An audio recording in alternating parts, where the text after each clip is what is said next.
Hello YouTube, how's everyone doing? It's Professional here, and welcome back to my playthrough The Great Ace Attorney Chronicles. This is definitely my favorite game of 2021, and if you guys enjoy this series, please do drop a like on it, because it does help the series out a lot.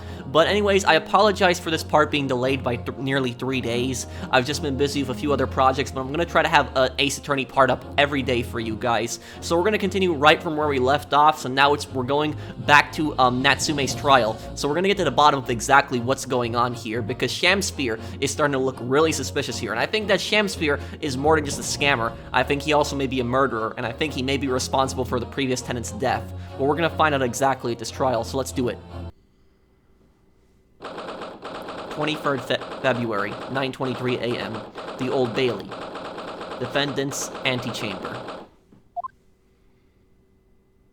Oh, what is he doing now?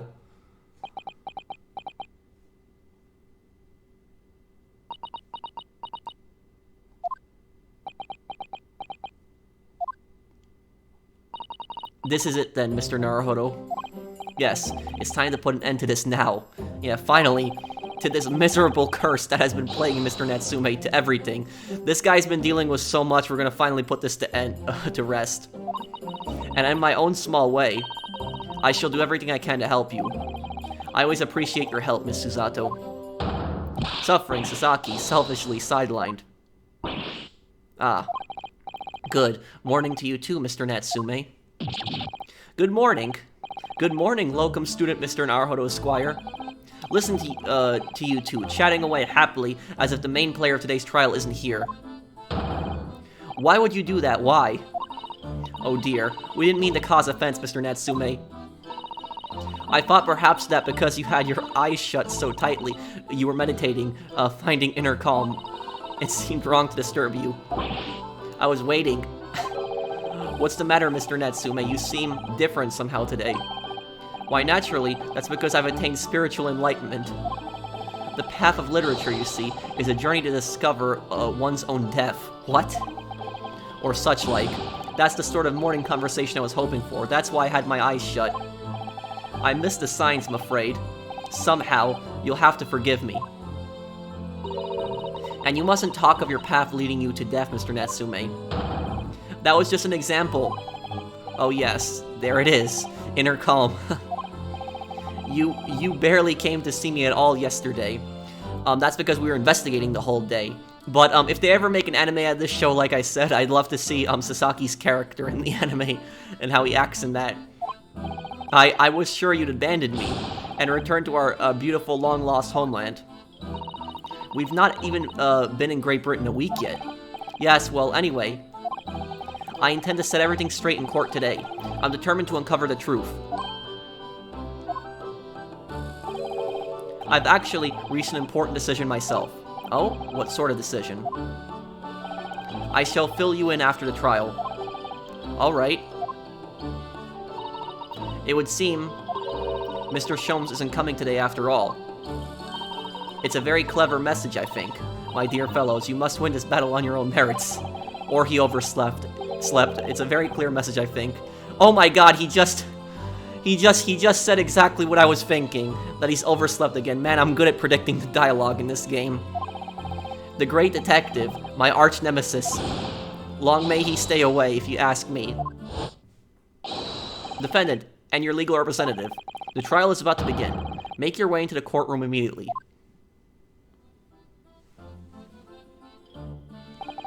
Today, once again, we face the Reaper.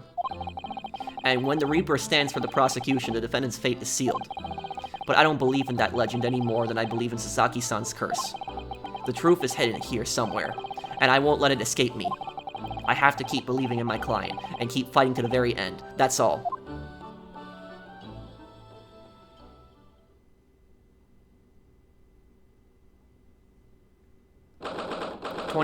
February 9:40 a.m. The Old Bailey. Courtroom.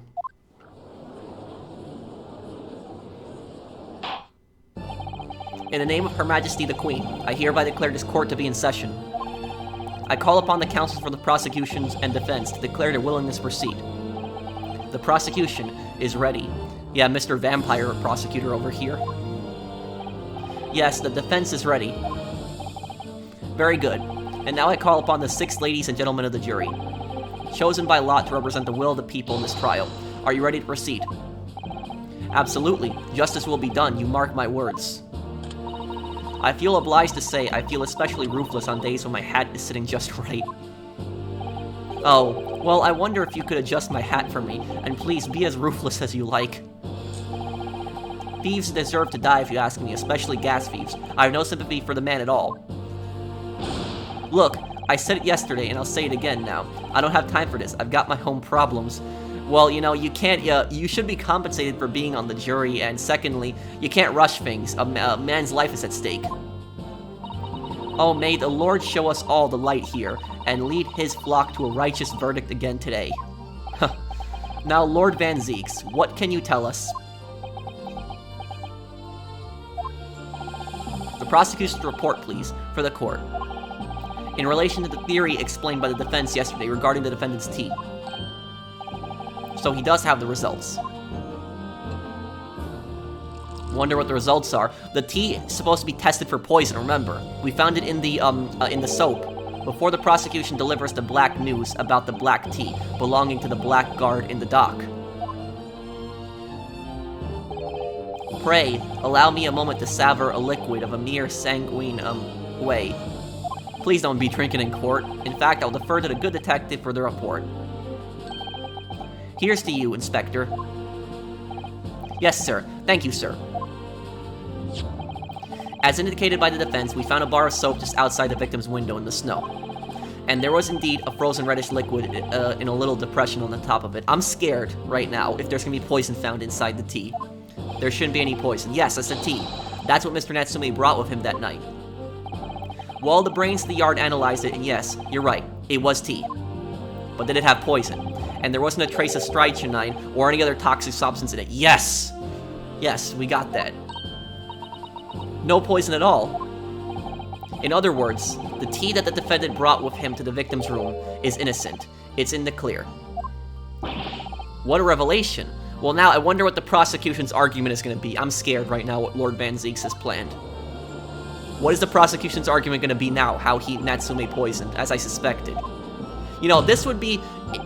In real court, this would be the time when the prosecution would drop charges at this point, because this would be just ridiculous to go any further. You know, what evidence do you have that Natsume poisoned Shamspeare at this point? Because they were the whole case was alleging that he poisoned the tea, but the tea's been disproven because originally Scotland Yard said that they didn't find any tea left, but then we found out that it was also in the soap, which Shamspeare was using to make his ice coins to scam the gas meter.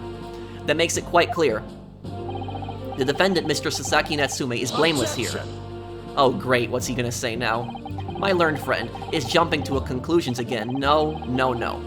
A typical Nipponese reaction. No, no, no, no, no. This guy's being really ignorant as usual. He's the one who's jumping to conclusions. There's no proof that Natsume poisoned Shamspeare. What? Yes, it's true. No poison was found in the few drops of liquid recovered from the soap on the window ledge. Oh no. I think I know what he's getting at. But he's gonna say there was no poison inside that, but he's probably gonna say there was poison in the cups. But, what logic is that? Would you take a drop from the Thames and conclude that the water in the ocean isn't salty? My word, the water in the ocean is extremely salty, Counsel. Exactly. Unfit for drinking, just as the victim's tea was on the night in question, as the court has already heard.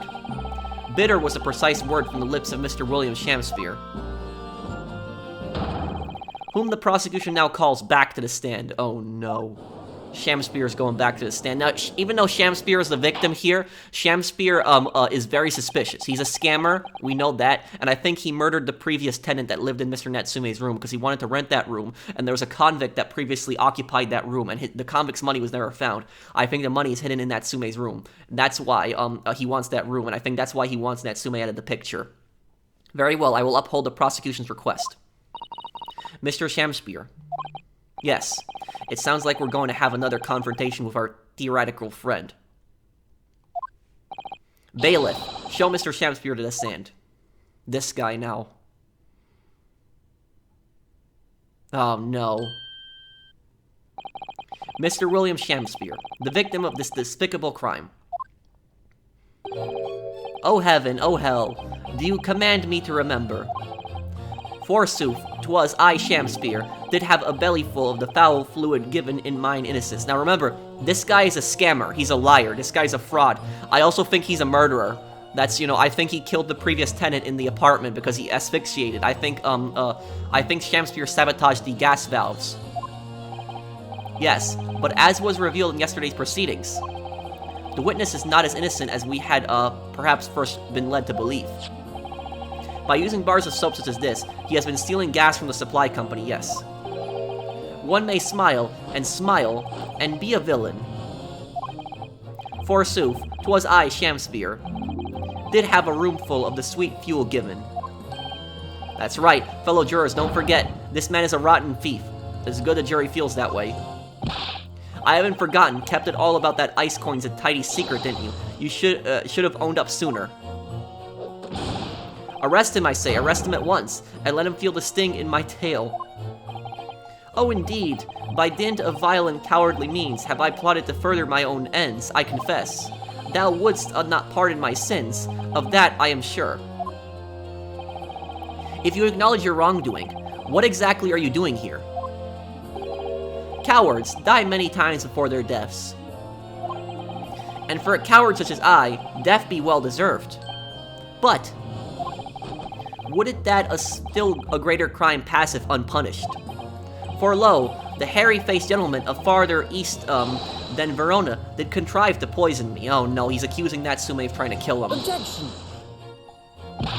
But there was no poison in the tea found in your room. The police have attested to that. What the defense would assert as an inconsistency will quickly be cleared up by the witness's testimony. But this witness is unreliable. Now you see, this is these are the parts in Ace Attorney when it's when stuff like this is really unrealistic, because even though the guy's the victim in this case, he lied in his previous testimony. He was caught in a lie. He was scamming the gas company making ice coins. And now there's been, so he's a scammer and a fraud. That's been proven already. And on top of that, Natsume's tea was tested. There was no poison inside that, so he invited Natsume just so that he could steal the tea, not to drink it, but just so he could use it for ice coins. Because again, Shamspeare is poor. So this it's been demonstrated. Shamspeare is an unreliable witness, but yet they're calling for him to testify. You see, the whole case could fall apart really easily for the prosecution at this point. So Van Ziek seems really confident, but this is just really unrealistic at this point. But still, I love this game. Even though how absurd it gets at times, I do love this game. Is that not so, Mr. Shamspeare? Verily, my liege, I would most gladly speak. Very well. Let the witness testify to explain his inconsistency. Oh, great. I'm really curious what he's going to say. Tell the court why it is that poison apparently entered your body, for none was found in the tea. I want to hear this. This is going to be good. Witness testimony. I don't trust this guy at all. This guy's bad news for me. The Japanese man did come to my chamber with tea brewed in a pot. 'Twas in a cup alone that the wicked miscreant secretly poured his wicked poison. Whilst feigning distraction in our debate, near did a drop of his own drink pass his lips. When he departed by and by, I did use the tea that remained in the cup to make my coins of ice. Thus, this no surprise that poison be not found in the tea. I did pour into the mounds of soap. Okay, the poison was slipped into the cup after the tea had been poured. Oh, great. So this is what this is what they're alleging now, like I said. The normal way for poison to be administered, in my experience. Quite. Otherwise, it would be disastrous if the poisoner were to mix up the cups, for instance. But no poison bottle was found at the scene. Because, quite simply, the Nipponese took the bottle back to his own room. No proof. You have no proof of that. You're making... He's jumping to conclusions here himself. He's saying that I was jumping to conclusions, but he's jumping to conclusions. There's no proof of that statement. The absence of a vessel containing the poison only becomes problematic when considering suicide. I knew that. By now, it should be perfectly clear. A bar or two of cheap soap is wholly insufficient to wash the deep stains of guilt from the accused hands. Sirs, madams, 'tis true that I, Shamspeare, be a common thief of gas. But, Listen here, ladies and gentlemen. This is where Shamspeare gets scary. So Shamspeare talks in kind of his Shakespearean language, but when when Shamspeare doesn't speak in that Shakespearean language, he speaks normally, he gets really scary, like in this case. Look at him. Just look at his eyes. It just has an evil look to it. And he's speaking all normal now. Shamspeare's a really bad guy.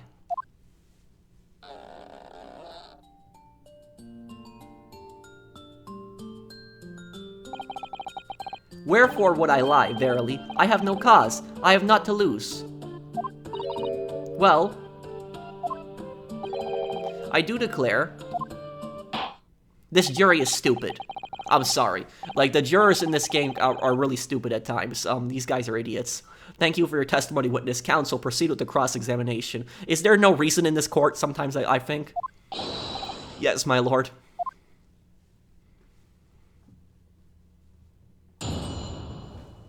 Let's take this guy down. The tea inconsistency. The Japanese man did come to my chamber with tea brewed in a pot. Now look, this one sentence seems like he's speaking a normal language. Hold it! I understand that you were already acquainted with Mr. Natsume, is that correct? I know thee not, old man. Fall to thy prayers. Do I know thee, or know thee not? Methinks this all I can know, that thy destiny mingles with mine. You lost me at the first thee. Sounds, sir. Thou must learn the English tongue, afore thou turns my hand to lawyering. I did, but I must have missed the archaic Elizabethan lecture. Verily, and in truth, 'twas a fine flavored brew. Though a drop of poison did barb its sweetness, as the thorned-off barb the sweet rose. That, dear friends, be the simple truth. Listen to Mr. Shamspeare. He seems in even better form than he was yesterday. Either that, or I'm in worse form. That fated evening, after I did dine, at Grubb's Grubbery, a local alehouse of good report, naught did pass my lips, but the tainted black tea. But behold, the poison was not in the tea at first. I knew they were going to make this argument. 'Twas in my cup alone that the wicked miscreant secretly poured his wicked poison. Hold it! There's no proof of that. Are you saying that you saw the moment when the poison was added to your tea? Yeah, then why would you drink it? Exactly, that's, you know, and the thing is, if I was a lawyer, I would call out in this, like, where's your proof of that? Like, honestly, where's your proof? To have witnessed the act, and then drank the tea, thou dost describe the actions of a fool. Quite so, quite so. So how do you know that then? That the poison was added to the tea after? But no one likes going thirsty, do they? Wow. Sooner would I die quenched than parched. Would I have the choice? This evil man. Actually, on the night in question, the water main was frozen, I believe, wasn't it? Were it not for the tea, in sooth, I would sooner have died frozen than quenched or parched. Right, no ice coins means no heating. The witness had more than one brush with death on the night in question, it would seem. Remind the court, Mr. Shamspeare, as to whether the accused drank any of the tea which he brought with him. With the greatest of pleasure, my liege. Whilst feigning distraction in our debate, near did drop of his own drink pass his lips. Hold it! But the teacup Mr. Natsume drank from was found completely empty at the scene. And let's not forget the defendant's maxim, drink tea while it's hot. I did gulp from the poisoned cup that night, and in mine agony did I riff uncontrolled. In fits of pain, I did knock the fellow's cup, and its contents split as blood from a gaping wound, methinks. Though certainly, 'twas after I had made the coins of ice from his tea. An upset cup was found on the table that the victim was slumped over. There is no contradiction here. It's true, there was no tea left in either cup that we found at the scene. But still, something about this statement is troubling me. Yes, of course, I know what it is. It's Mr. Natsume's wise drink tea while it's hot maxim, isn't it? No, I'm not sure that's it. Thank you. Witness. Now reiterate for the court what it is that occupied you after your guest had left and before you drank your tea. We're gonna come back to that statement, but let's press the other ones. When he departed by and by, I did use the tea that remained in his cup to make my coins of tea. Hold it! Yes, so that you could cheat the gas company, in fact. Isn't that right? To cheat, or to die. This life's only choice.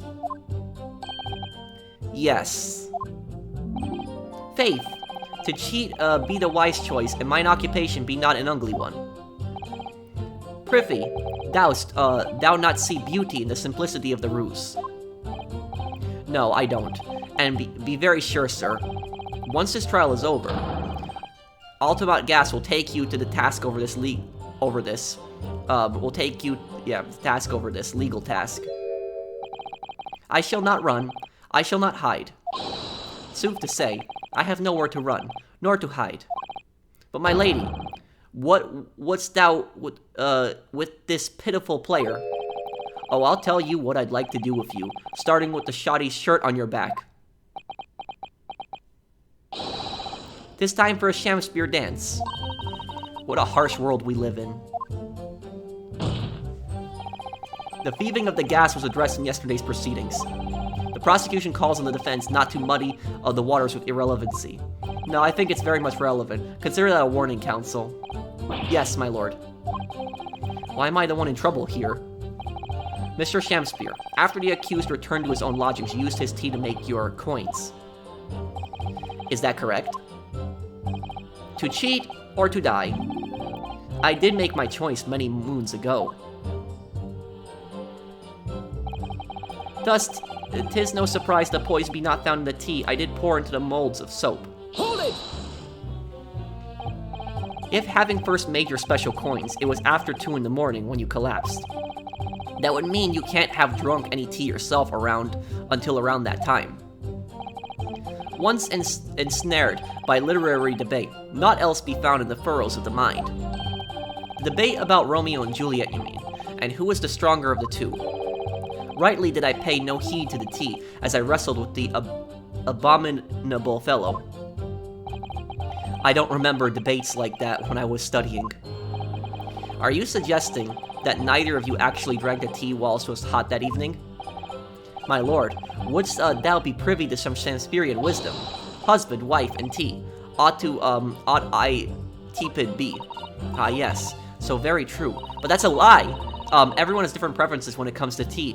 He says that they both didn't drink it while it was hot, but there's in one of the teacups there's a mark, which means that the tea wasn't drank instantly. I think you might have interpreted that wrongly. So it's been proven that there was no poison in Sasaki-san's tea. That should be hugely in our favor. But the atmosphere in this courtroom today, it feels as though everybody's against us, Mr. Naruhodo. Yes, and the jury's kind of stupid. It must be the Reaper's poison. I'm afraid that if we don't find a significant flaw in his testimony somewhere, the jury will pounce and find Mr. Natsume guilty. It really feels like we've jumped into the fire here. Okay, let's see.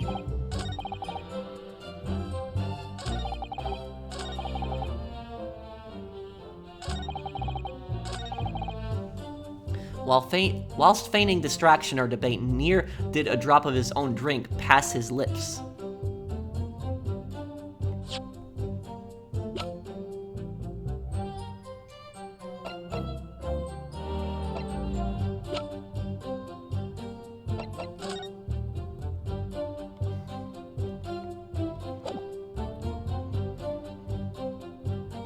Right here, this is it, I think. This is Mr. Natsume's cup. This must be the cup that Mr. Shamspeare was drinking from then. It stayed on the inside. Okay, wait, no, so I'm sorry. Natsume's cup is the other one. He drank it instantly. It stayed on the inside. Tea does that, I'm afraid. Even green tea. Oh, really? I've never even noticed before. You've never noticed? Well, I never leave it in the cup long enough to leave a mark. I like to gulp it down. Drink tea while it's hot. That's the Japanese way, isn't it? Oh dear, so many people seem to have the wrong idea about our culture. Most of them are Japanese. Okay, let's look at Shamspeare's statement again. Near did a drop of his own drink pass his lips. No, because there would have been a mark here. He's claiming he didn't drink the tea right away. No, this is it, I'm pretty sure. Let's see. Objection! You claim that Mr. Natsume didn't drink a drop of tea on the night in question. But that's impossible. How? Chop logic? What is this? Ye clad friend? It's the marks in the tea, because when tea has that mark inside it, like, let's look at it one more time. When tea has this mark inside it, when it's left like that, it means that somebody didn't drink the tea or pour the tea out until later, until some time. This means Mr. Natsume's cup, that Natsume drank it right away. He didn't leave it there for some time. And Shamspeare's claiming he didn't drink it right away. Shamspeare's a liar. The two teacups from the scene, one used by the victim and the other by the defendant, have a clear difference between them. One that represents incontrovertible proof. There we go, we got it. Incontrovertible. That's the Ace Attorney theme right there. It's playing. I love when that song plays. It means you're on the right track. What difference? Look at the inside of the cups. Just here, there's a clearly a visible ring. Yes, a tea ring. Commonplace enough. Indeed, such stains occur all too readily when one leaves tea in the cup for a while. And yet, Mr. Natsume's cup has no such ring. Good lord, you're right. It's completely clean. And privy, sir, what makes thou of it? Exactly what Mr. Natsume told the court yesterday. The Japanese saying he quoted, "Drink tea while it's hot." That's right. Yes, now the jury's finally starting to see the light. The jittery Mr. Natsume was true to his usual self that night, and drank his tea in no time. Yep, we got him now. If, as you claim in your testimony, he didn't touch a drop of his tea, a ring would have developed on the inside of his cup as well, after several hours the tea was left standing. But, in short, Mr. Shamspeare, you clearly lied to the court. Get thee to a nunnery.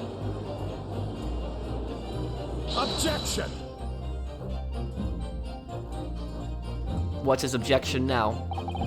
As a rule, I fill my hallowed chalice up to 7 times during any one trial. You might want to keep that information to yourself.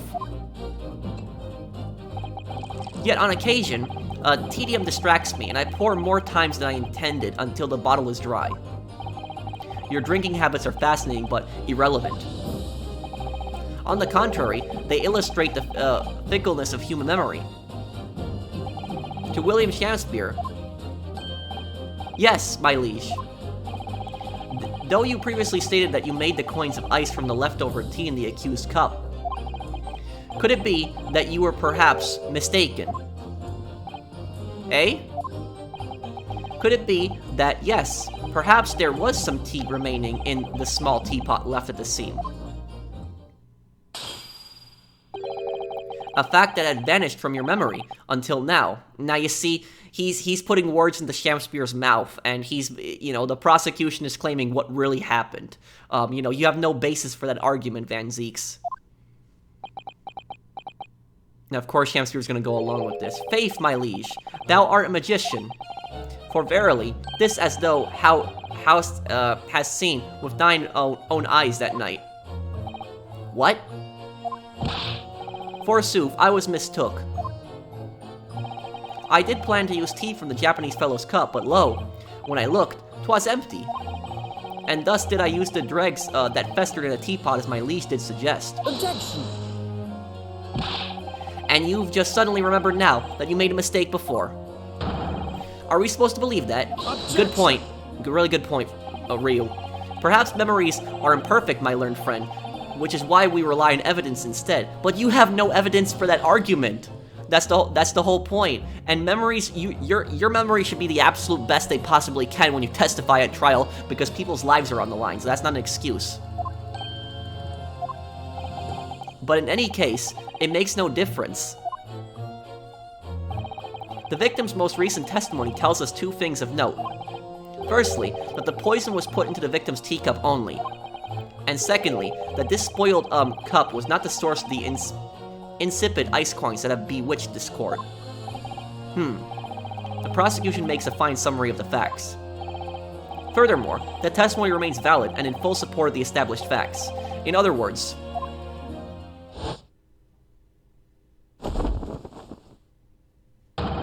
the inconsistency claimed by the defense simply does not exist. No.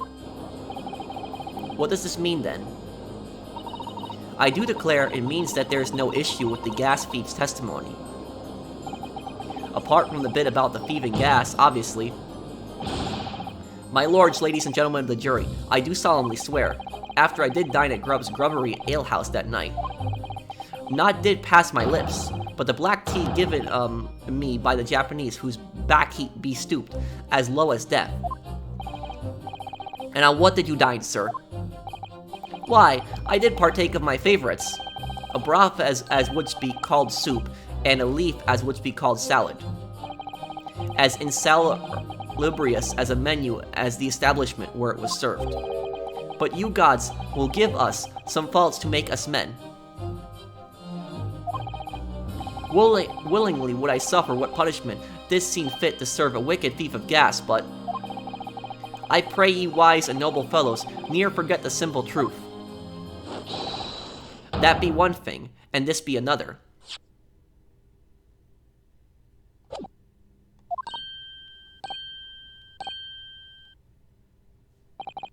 Jurors all, your humble servant Shamspeare doth entreat you. Punish the Japanese fellow for his sins. I think you're the one committing a lot of sins here, Shamspeare. Sins of lying, sins of murder, sins of scamming. My lord, what is this now? If I may speak, my lord, please don't tell me you've reached a just decision. Yes, Mr. Foreman. I believe we may have been duped by that rotten defense lawyer. Oh no. By me? You're being duped by Shamspeare. He's a sham. I do declare you may be right. We all know the way there was making coins of ice to keep himself warm. But this lawyer lad says if he's stealing gas, he deserves a dose of poison, eh? He's been leading us up the garden path. That's what he's been doing. I really never said anything like that. But what we just heard from the victim there has opened our eyes again. Oh no. We've reached a decision this time, and we won't be swayed from it. You are the stupidest jury ever. The court acknowledges the position of the jury, Foreman, and will duly hear the jury's findings. What? No. You can't yet. Ladies and gentlemen of the jury, you will state your decisions now. Guilty! Oh no. Guilty. Guilty.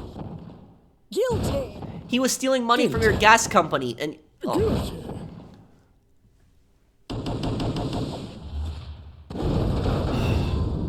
My god, these jurors. I hereby declare the jury to be in one accord. No. Oh, happy day. This guy, I'm gonna take this guy down so badly.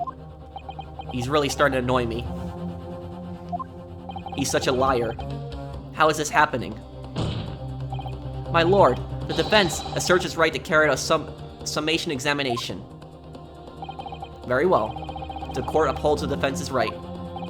Typical. My learned friend is unable to accept the obvious truth. No, you can't accept it, Van Ziegs. This trial will therefore enter its second summation examination immediately. Jurors, the court calls upon each of you to state the grounds upon which you find the defendant guilty of the crime of which he is charged.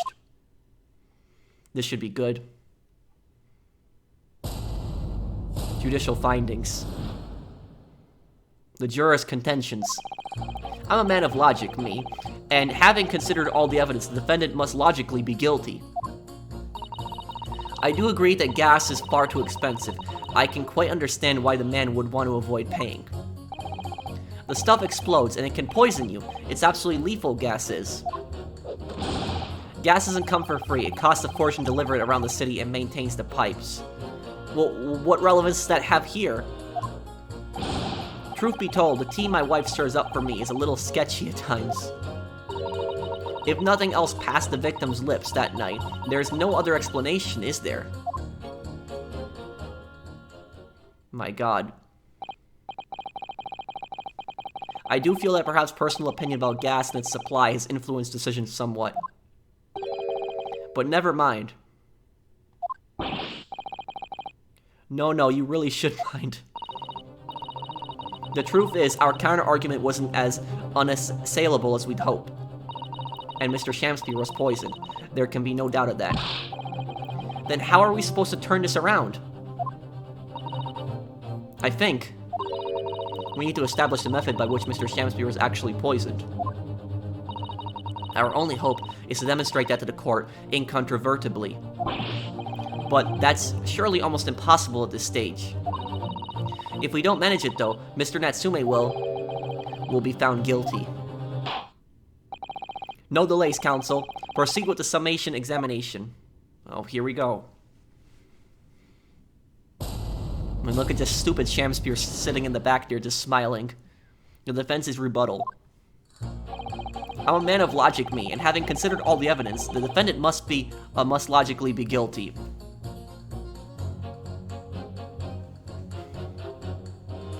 There's no... what evidence? Hold it! All the evidence, you say? That's right, and there's no room for doubt. It's all pointing to that Japanese man with the big mustache. No, it's not. Says the Englishman with the bigger mustache. Which means we need to show the man some new evidence to make him change his mind. If only we had that kind of evidence. I think we do. Don't worry, this summation examination has barely started, really. Perhaps there'll be a shift in this situation that shows an existing piece of evidence in a new light. Let's hope so. To start with, though, I need to find some way out of this deadlock. I do agree that gas is far too expensive. I can quite understand why the man would want to avoid paying. Hold it! This isn't the time or the place to be discussing the price of gas, madam. But really, think of the injustice. Air is a gas, and air is free. Why should Altamont gas cost money? It makes my blood boil. I can feel myself becoming more ruthless than ever. That isn't the time or the place to be ruthless either. If I might interject here. Yes, madam? It seems my fellow juror takes issue with the price of our company charges for gas. But it's precisely because of thieves like this man that the cost goes up. Oh, what a beastly man. That unkempt mustache, those hunched shoulders, poisoning tea and stealing gas. Utterly unforgivable. No. Natsume wasn't the one stealing tea. No. Mr. Natsume isn't the one who... He just said what I've been saying. Again, I predicted it. Mr. Natsume isn't the one who's been stealing gas. I'll thank you not to adding on one more crimes. Mr. Natsume hasn't been poisoning the tea either. Well, anyway, I've quite made up my mind. It's as made up as the price of gas. The stuff explodes and it can poison you. It's absolutely lethal, gas is. Hold it! Could we please talk about the poison rather than the gas, do you think, sir? Well, if you like, I mean, to be honest, I take poison over gas every time. You take poison. What I mean is, poison can only poison you. It doesn't explode, does it? Goodness me, what are you talking about? Set him straight, please, lawyer man. Well, maybe you could set your verdict straight, because you're being stupid right now. Well, it's certainly true that the poison isn't prone to exploding. But I think you'll find poison also can't light or heat up a room. Ah, you're right. I hadn't considered that at all.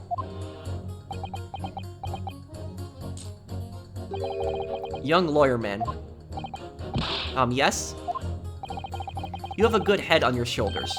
We could use someone like you as our company's legal representative. So we're being offered a job right now. Well, I wasn't expecting to pick up more business in the middle of a trial, that's for sure. Anyway, the point is, I haven't had the best experience with gas companies in the past. Gas doesn't come for free. It costs a fortune to deliver it around the city and maintain the pipes. Hold it! Can we please refrain from all this talk of gas? There's an all-out attack underway here, in case you hadn't noticed, against my company's gas. And I'm supposed to sit here and take it, am I? I don't think so. Well, you know, this is what's so weird. She is the wife of the CEO of the gas company. And so, she would not be testifying at this, not testifying, being on the jury in this trial.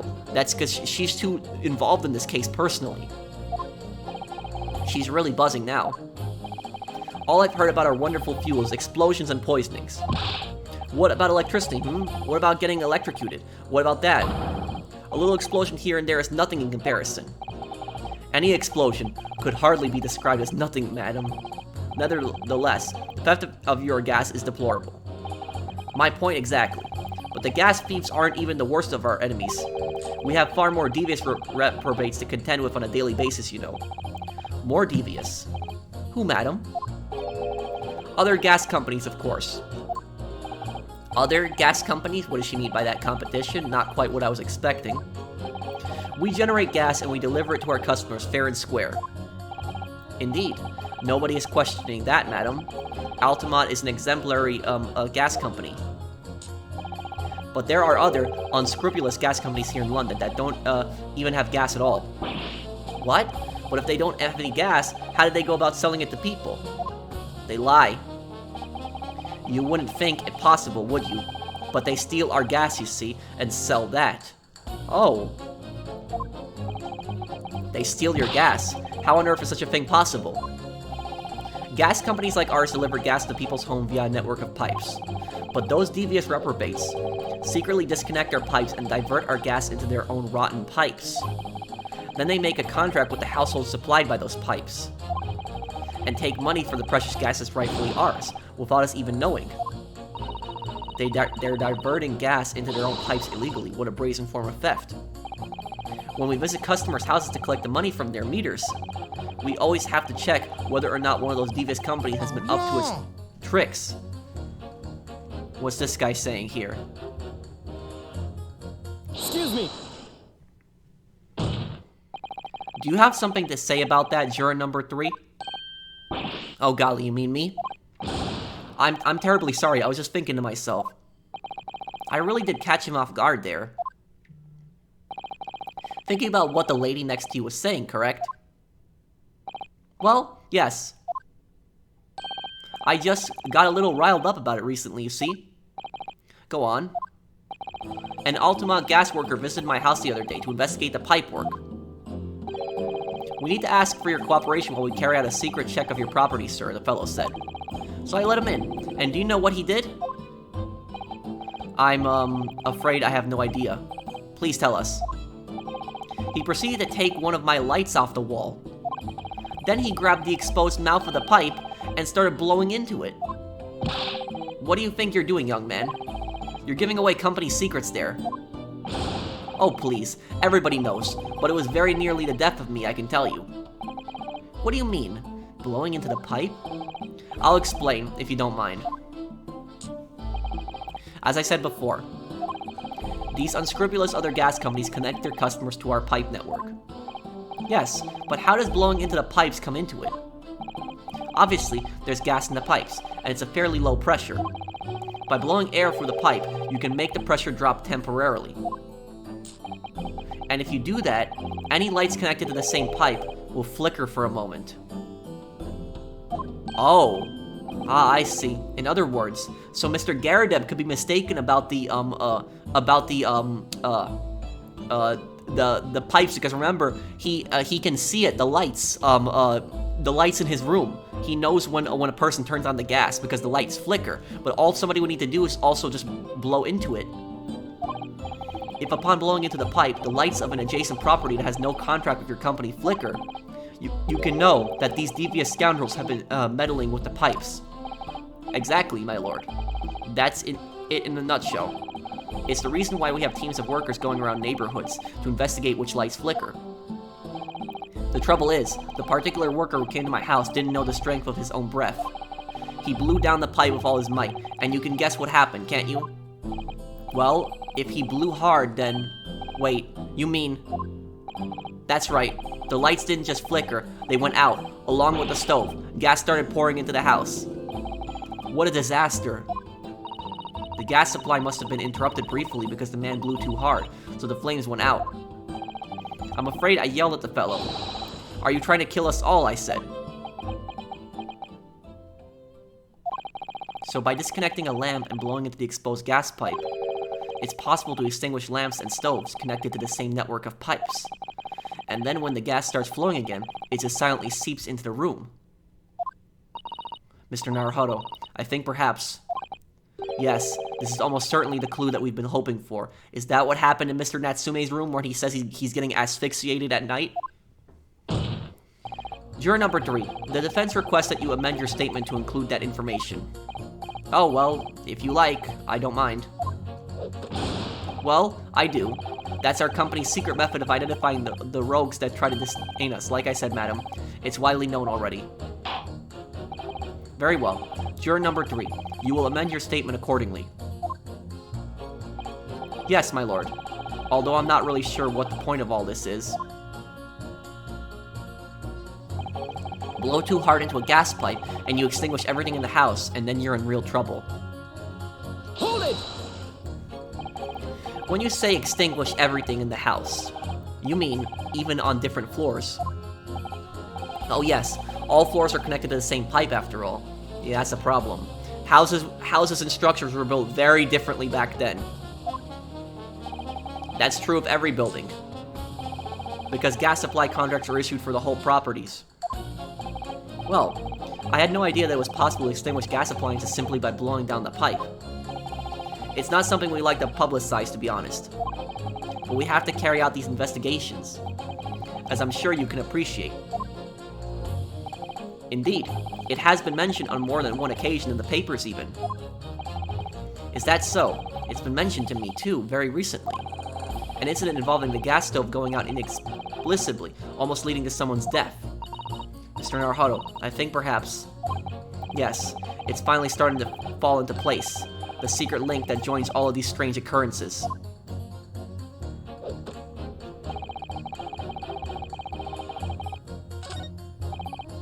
Truth be told, the tea my wife serves up for me is a little sketchy at times. Hold it! You mean it's poisoned? That's right, it's happened a tidy few times now. This is most troubling indeed. It's always days like this one, when I don't get any wages. I get in at tea time, you see, and I see her doing it, my wife. She gets that devilish look on her face, and she slips some white powder into my cup. Well, that might be sugar. And you drink it anyway? I was brought up proper, I was. If someone gives you a cuppa, you drink it. And what happened to you? What did it taste like? It was god-awful, believe you me. Salty as hell. Maybe she just put salt in it.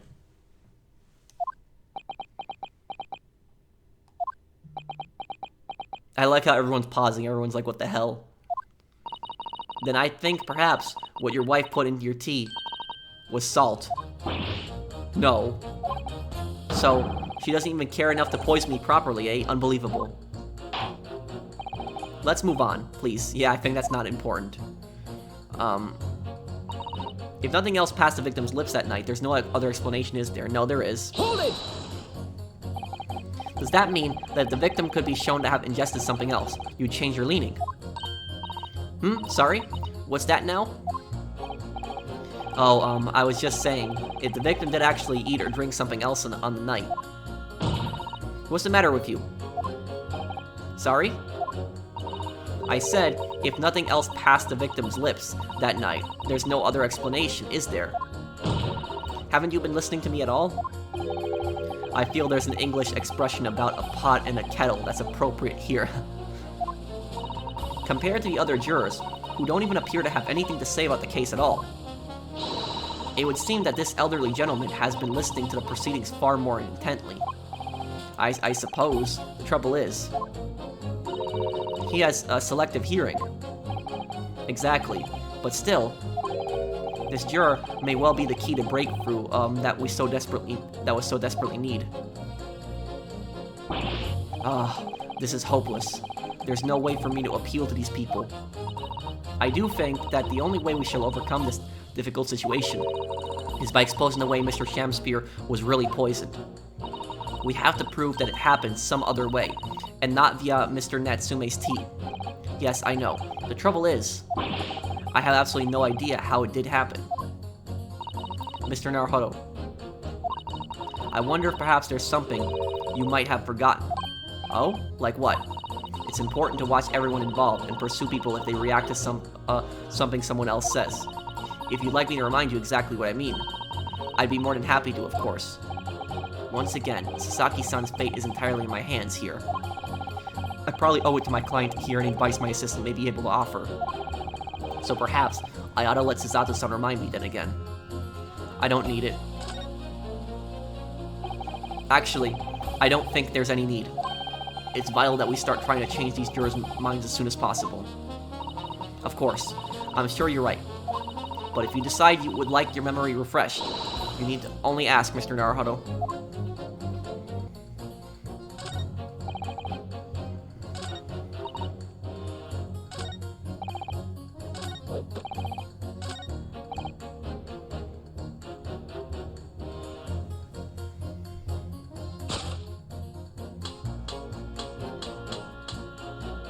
Gas doesn't come for free. It costs a fortune to live.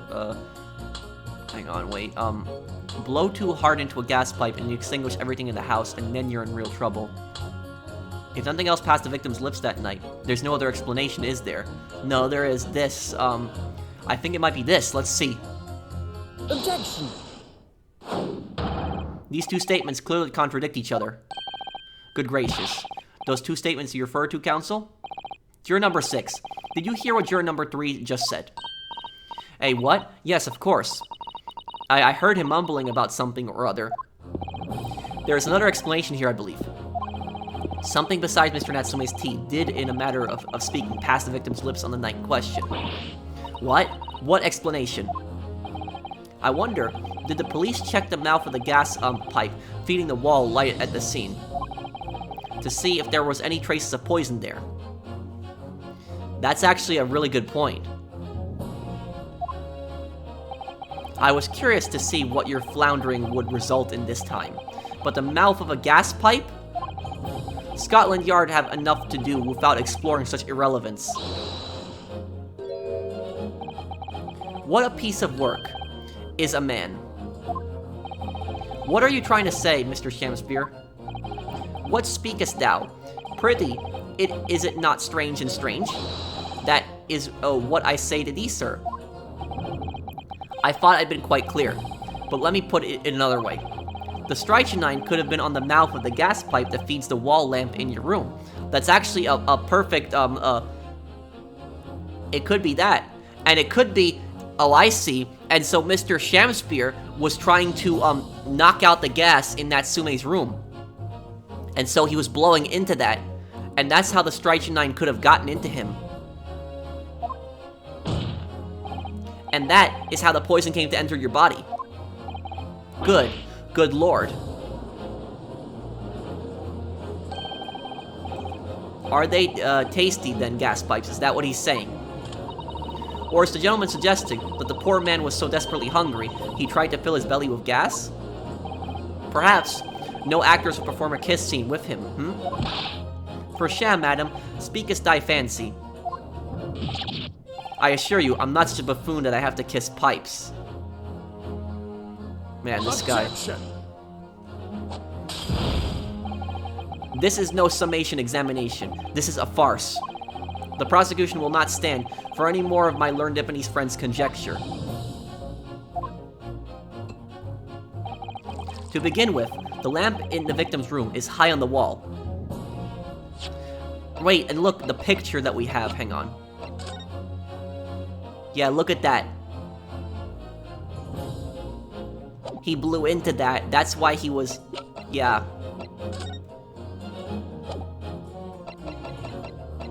Yup. That's why he stood on top of the... He stood on top of the crate. Yeah, it was the crate. It was this. He stood on top of this. And he blew into the, he was trying to knock out the gas in Natsume's room, and he was trying to asphyxiate him. that's what he was trying to do.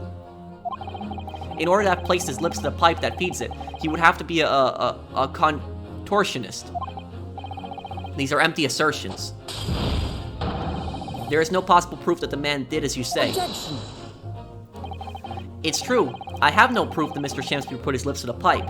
However, I can say with some certainty that on multiple occasions, Mr. Shamspeare has been doing something in front of that lamp on his wall. And I have evidence to prove it.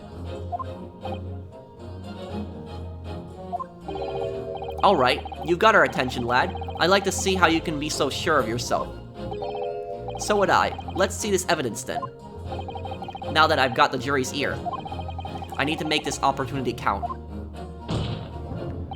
This is the proof that time and time again, Mr. Shamspeare stood in front of the gas lamp. Yup, right here. This, the handprints on the wall. Take that! What the? These are, wait, what are they called? Yes, skin prints that were found at the scene. Skin prints, I think they're called handprints, but counsel, I've never heard of such things, because this was still new at the time. The Justice Ministry is currently asserting whether or not to permit fingerprints as evidence in court, however.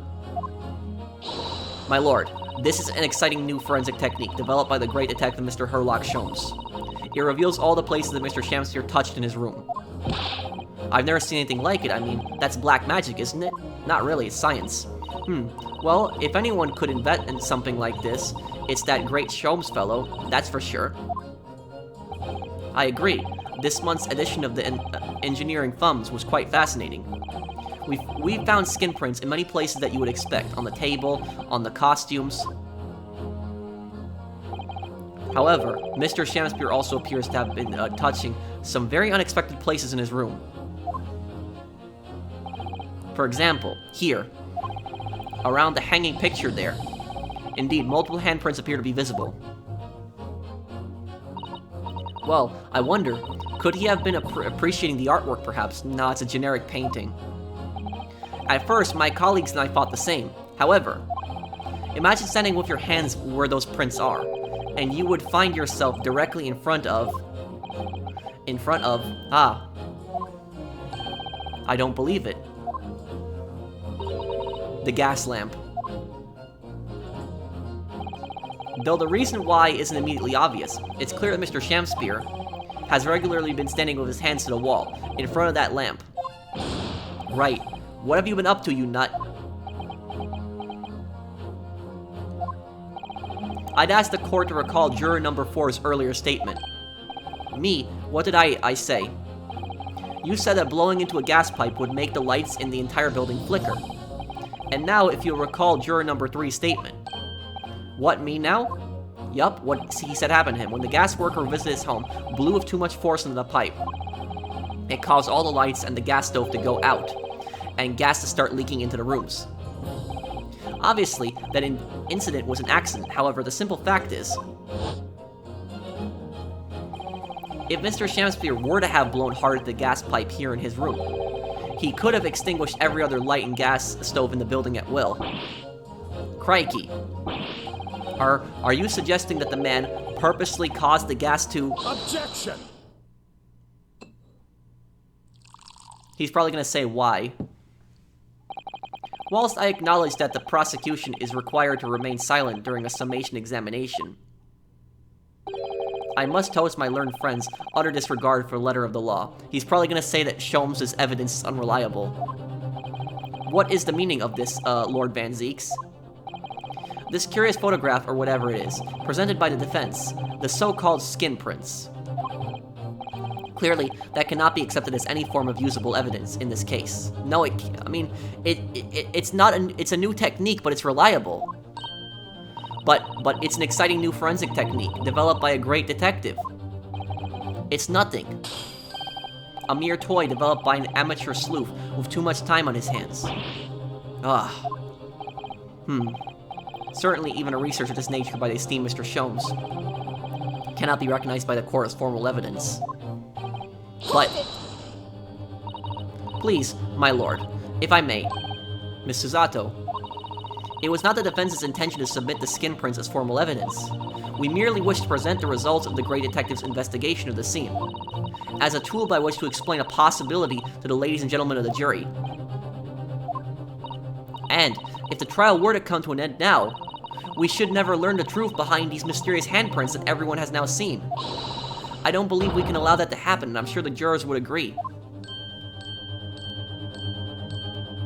Really good point, Susato. Good job.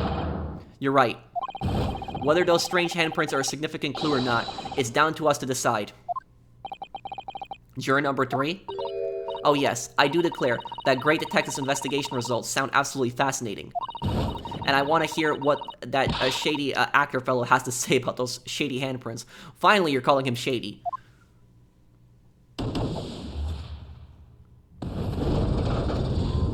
We need to change 2 more jurors' minds. We need to change 4 out of 6 jurors' minds. What's the matter with you two? That was a foolhardy. No, you're the one being a fool. Well, I did say it, didn't I? And I don't like to break a promise. No, wait. You heard his lordship. It's not fair to dink him evidence. Okay, we just need 1 more juror. Oh, well done, Mr. Naruhodo. If just 1 more juror changes his or her mind, Mr. Natsume's trial will have to continue. Thank you, Miss Susato, but I couldn't have done it without you. Oh no, it was you who identified the clue after all. This is a very much of your success. Look at Shamspeare now, he's getting all scared. He knows we're on the right track. Why, Mr. Shamspeare? You seem to be losing your composure. Just 1 more juror, Mr. Naruhodo. You can do it. Very well. Continue, counsel.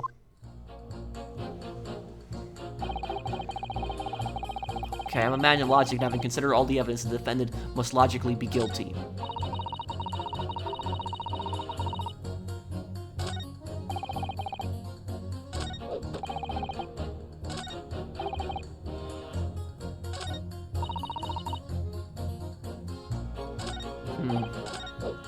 I wonder if I start pressing their new statements.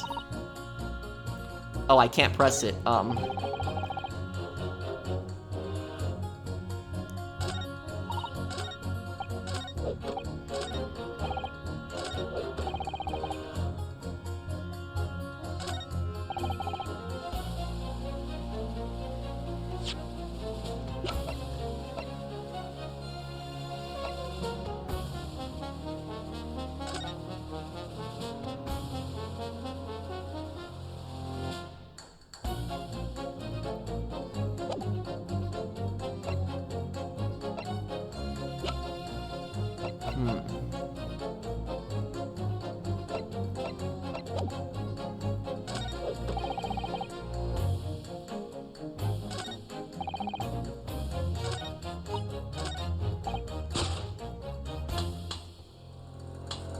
Okay, so I can only do those 3 jurors now.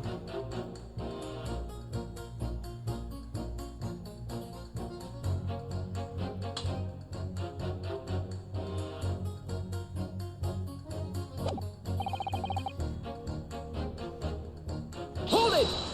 What evidence? Let's see. All the evidence. I already read this, but I want to see what he has to say again.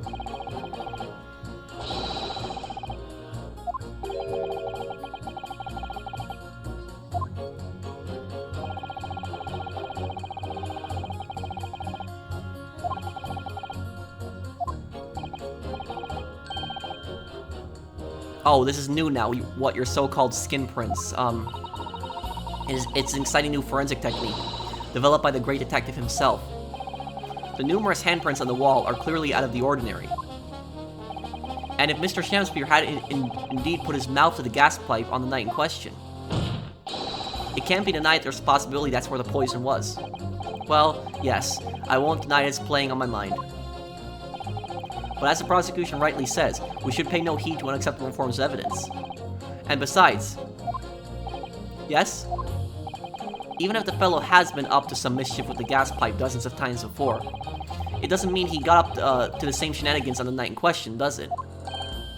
Oh.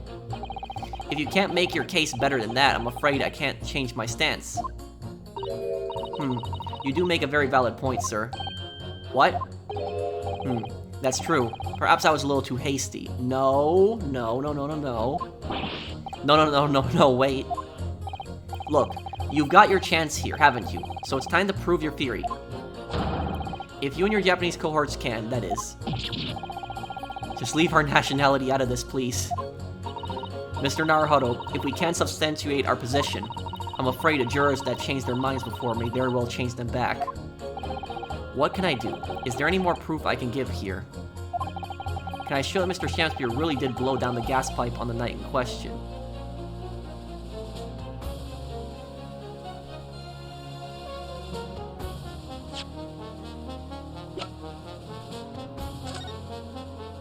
How do we prove he did it that night?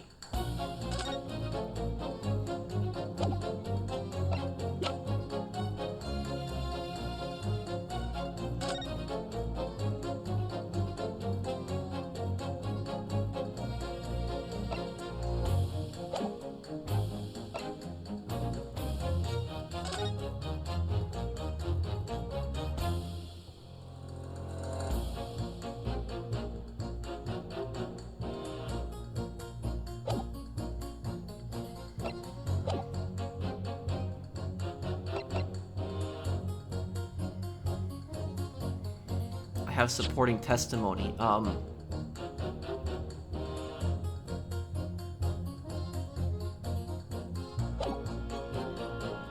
Well, we can call up Mr. Natsume and we can say that that night that the same thing happened.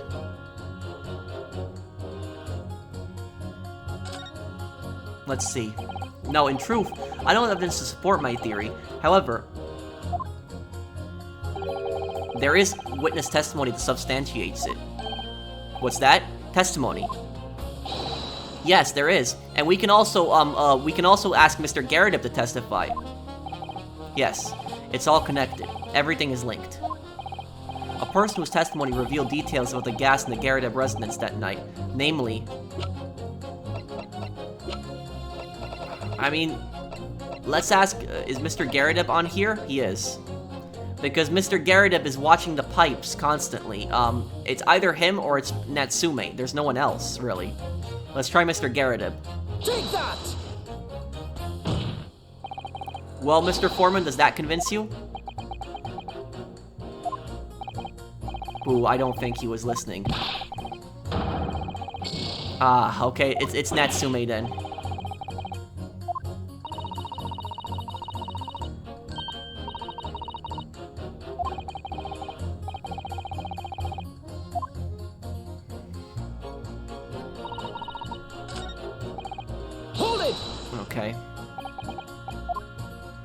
Okay, let's skip this. Let's go back to the witnesses now.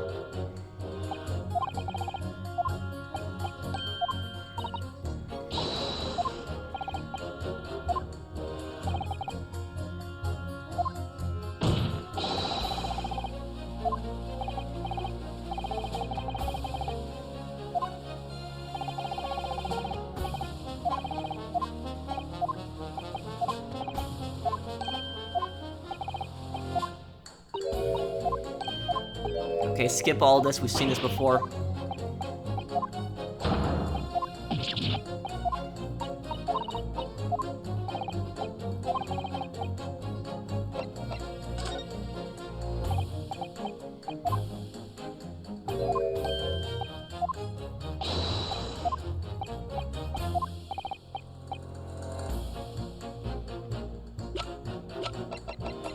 Natsume. Take that! Obviously, I'm talking about the defendant, Mr. Sasaki Natsume himself. The defendant. At the very beginning of the proceedings here in the court yesterday, Mr. Natsume said the following.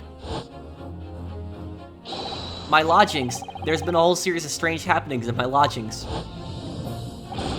Even on that fateful night it happened, when I returned from Mr. Shamspeare's room, I lit my gas stove and climbed into bed, but before long, the stove went out, and somebody tried to kill me. That's Shamspeare tried to kill him.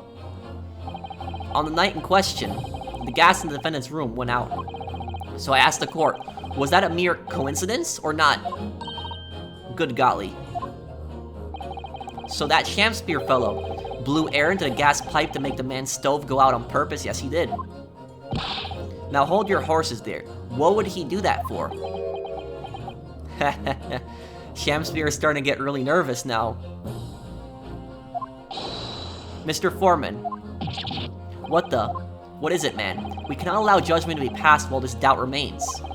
It's true that I don't have conclusive evidence yet. However, you must surely agree, there is more to this case than meets the eye. Ah.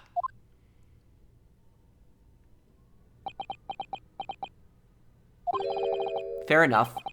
Like I said at the outset, I'm a man of logic, first and foremost. There we go, that's 4 jurors. We got it, we changed it. That's 4 jurors leaning towards not guilty, my lord. We've overturned a decision. Therefore, the defense calls for the trial to continue.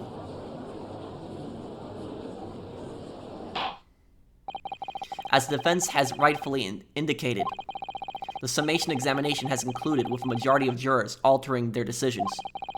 2 jury members now call guilty, 4 now call not guilty.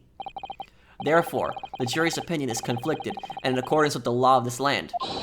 I hereby order the continuation of this trial. Yes, we got it. Mr. William Shamspeare. My lord, how can thy humble Shamspeare serve thee? What say you in response to the various revelations made during the summation examination? So God mend me. I do solemnly swear. I recall aught of either, the lamp or the pipe. But your handprints have made a tidy mess all over the wall there. How do you explain that, eh? He's probably gonna say he was looking at the picture. I am done with this. The dignity of this great courtroom has been sullied enough already. Juror number 5. You're the one that's sullying this court. Who, me? As I went to some pains to point out already, a print from the self-professed detective's toy has no place in a British court of law. Ah. As such, whether or not this man did indeed stand before the gas lamp with his hands against the wall remains, at this time, unestablished conjecture. You would all do well to remember that. Ah. Objection! But the prosecution must concede that it would be extremely simple to verify. Just order the mouth of the gas pipe feeding that lamp in Mr. Shamspeare's room to be examined. If there are traces of poison there... Objection! What appears to be extremely simple is my Nipponese friend's mind. You will recall that in order to check for the presence of poison in the tea, some remnants of tea were required. Yes. Therefore, it shouldn't be beyond your wit to imagine that even if poison were to have been spread on the pipe, it would have completely evaporated by now, making any analysis impossible. Ugh, I didn't think of that. In any case, counsel, I fail to see what could possibly have motivated the man to do as you describe. Why on earth would this fellow have wanted to blow air into the gas pipework where he lived? To kill Natsume? There's only one possibility that I can think of. And that is... to use the leaking gas to commit murder. Exactly. Order, order. Counsel. Precisely, whose life do you propose this man was plotting to end? The answer couldn't be simpler. Now we're unraveling the mystery this far. Mr. Shamspeare wanted to end the life of Sasaki. Take that! If a gas lamp were to go out, it would be noticed immediately, of course. But a gas stove, on the other hand, could be silently extinguished by the killer without anyone noticing. I live round those parts myself, so I know what it's like. I can tell you, trying to sleep without the stove lit is pretty much suicide. You'd freeze to death in no time. Yup. Mr. Garrett, the landlord, has a large fireplace in his part of the residence on the top floor. In other words, it wasn't the landlord, but a fellow lodger whose life Mr. Shamspeare was trying to end. Outrageous. I'm talking, of course, about the defendant. Mr. Natsume isn't the villain in this case. He's the victim that the man was trying to murder. Good gracious. Objection! The accused is actually the aggrieved? Interesting. Yes, it is, even though it's ironic, it is. However, the fundamental facts of the case remain unchanged. Namely, that the accused is the aggressor here. What? How can you still claim that? Let us indulge your fancies for a moment and assume that there was indeed poison in the mouth of the gas pipe. The question that then arises is who put it there? Who did put it there? Oh no, don't tell me he's going to say that Natsume did it. The only logical conclusion is the person responsible was aware of this man's trickery with the gas supply and his intent to kill. Yes, that would indeed seem logical. If the assailant were unaware, how would he or she known to lace the end of the gas pipe with poison? So now we must ask, how could anyone have known of Mr. Shamspeare's murderous designs? It's Miss Green. Miss Green is the one who put the poison on the pipe. That's the one. And you know how I know she did it? Because the part of the envelope is in that room that she had. She had a green envelope, remember that? That was a little bit of it was torn. And that's how I know it was Miss Green. Miss Green, remember she had poison in the hospital? Miss Green was the one who did it. Miss Green knew that Shamspeare killed her husband, or her fiancé, and she wanted payback on him. It was Miss Green who did it. Ah, you mean to suggest? Naturally, the sole purpose answer to that question couldn't be more obvious. Only the man whose life was being threatened could possibly have known. What? In other words, the person who put the poison on the gas pipe in what was a clear retaliatory attack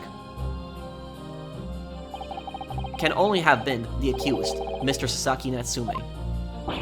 Ah.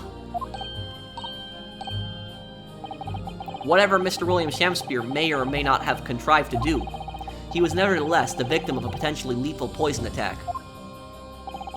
And the only person who could possibly have perpetrated that attack is the accused, Mr. Natsume. Oh no, I got a bad feeling about this. The defense counsel's theorizing has failed to avert the suspicion from the accused. Far from it. In fact, now that a clear motive for the poisoning has been successfully established, that suspicion is greater than ever. Would you not agree, my Nipponese friend? Ah. Not good right now.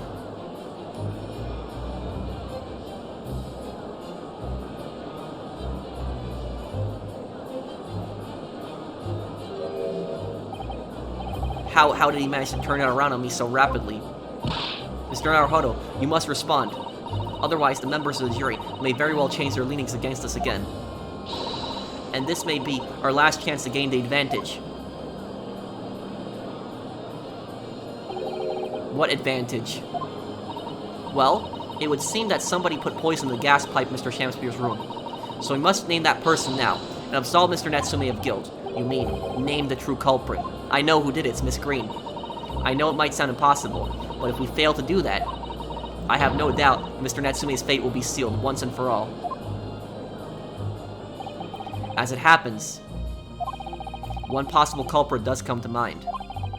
The evidence, the poison, it's all pointing to a particular person now. The prosecution calls for the jury to consider their leanings again. I hate to do this right now, because Miss Green isn't a bad person. She's not. Shamspeare murdered her husband.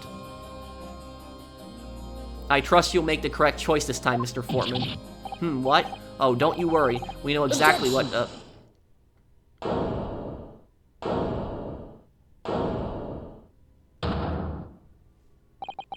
There is one other person who I believe could have been involved in all of this.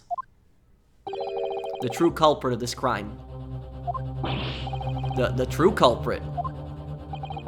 A term found only in second-rate novels featuring third-rate great detectives, my Nipponese friend. But why not? This farce has gone on for so long already, I see no reason to cut it short before its disappointing climax. Thank you. Tell us, my learned Nipponese friend, what is your latest theory? Who is the so-called true culprit of this crime? No.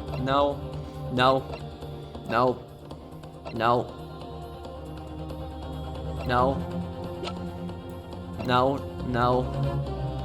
No. No.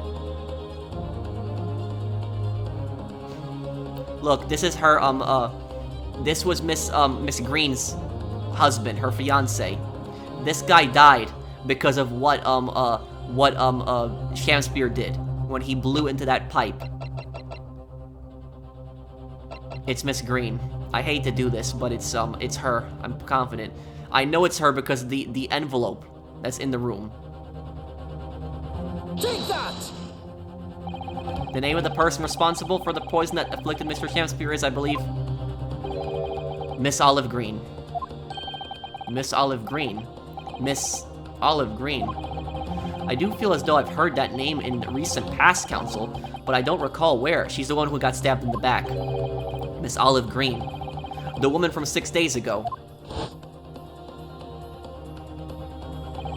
The victim in the recent case of stabbing on Briar Road, yes. An incident for which Mr. Natsume was arrested, I hasten to add. She was in the area, right. She was in the area 6 days ago. Oh, of course, yes, Miss Green. She was left comatose for some 3 days, I believe, but I hear she regained consciousness 2 days ago. And I hardly need to remind this court that Mr. Shamspeare's poisoning took place 3 days ago. She put it on the pipes some time ago. Given that woman was lying in comatose in the hospital bed at the time, she appears to have a rather fine alibi. True, on the night that the incident occurred, Miss Green was in the hospital, unconscious. So on the face of it, it would seem that she couldn't possibly be responsible, but still. My colleagues and I visited Miss Green in the hospital yesterday, and we found her to be in possession of a bottle of poison. Good gracious, she had poison? And there is another fact that links Miss Green to this case as well.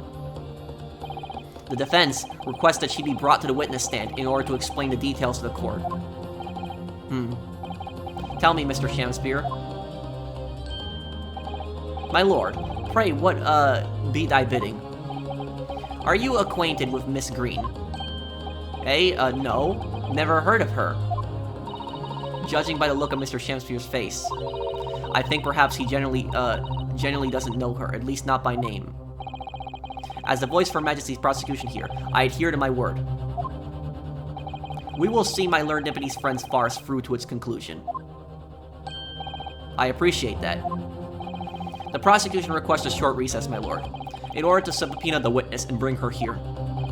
Yes, Miss Olive Green.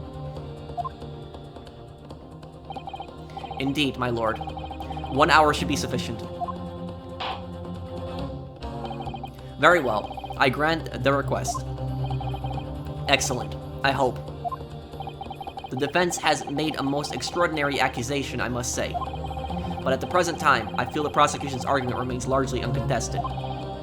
Accordingly, I'm afraid the defendant and his culpability remain the sole subject of this court's attention. Thank you, counsels. We reconvene in 1 hour. Court is adjourned.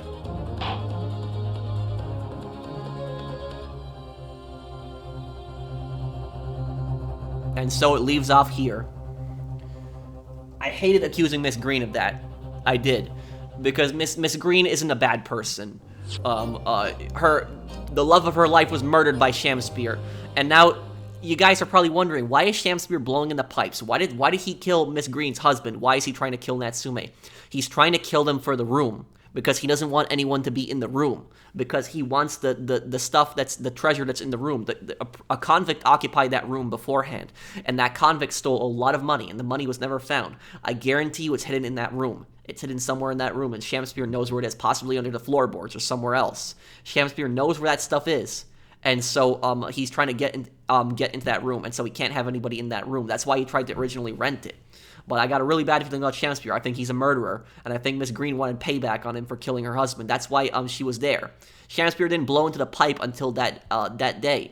So I guess that's that for this part. Thank you guys for watching. I'll try to have the next part up for you guys as soon as I can. I'll see you guys on the next one. Take care, everyone.